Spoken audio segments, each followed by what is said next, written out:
Today we're going to talk about whether you can increase tax revenues by cutting tax rates. A lot of politicians and even a few economists claim that you can. The idea was first brought up by Arthur Laffer, an economist in the Reagan administration.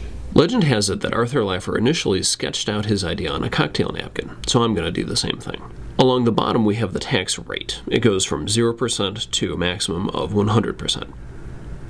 Up the side we have the tax revenue that's collected. As the tax rates increase, the tax revenues initially increase as well. But after a certain point, the tax rates get so high that the economy actually starts shrinking. And as those tax rates increase further, the tax revenues can actually fall. The implication is that if you're on the left side of the Laffer curve, a tax cut will reduce tax revenue. But if you're on the right side of the Laffer curve, cutting taxes will actually increase your tax revenue because people are going to work more, businesses are going to invest more, and the economy is going to grow to offset those lower tax rates. So to get a handle on these dynamics, let's look at a really simple example of an economy of just $400. Say that the tax rate is 25%, so that gives you a tax revenue of $100. But then, say that you want to cut the tax rate down to 20%. Well, if the GDP stays at only $400, your revenue now is going to drop to $80. But the Laffer curve supporters say that GDP is not going to stay at $400. It will increase because of the tax cut. People are going to work more, businesses will invest more. But how much will GDP have to increase just to keep tax revenues constant? In our example, it turns out that it would have to go up to $500. Then, at a tax rate of 20%, the revenue is back up to $100. So increasing GDP from $400 to $500, that's a 25% increase in GDP. So is it reasonable to expect the economy to grow 25% because of a tax cut?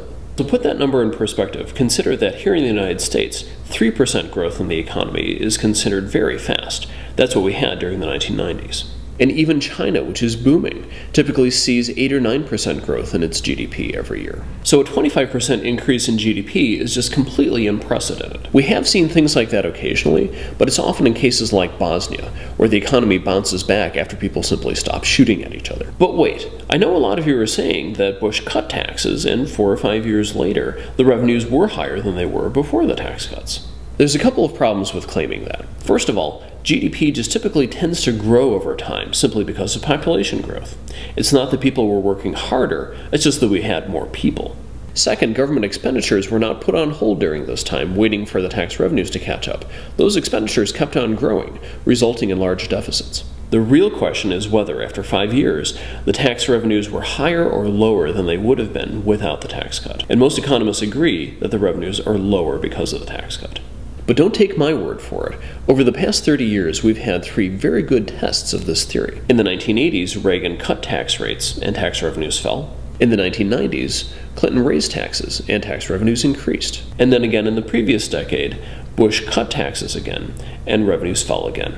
So while the Laffer curve might exist, there's no evidence that we've ever been on the side of it where cutting taxes increases tax revenue.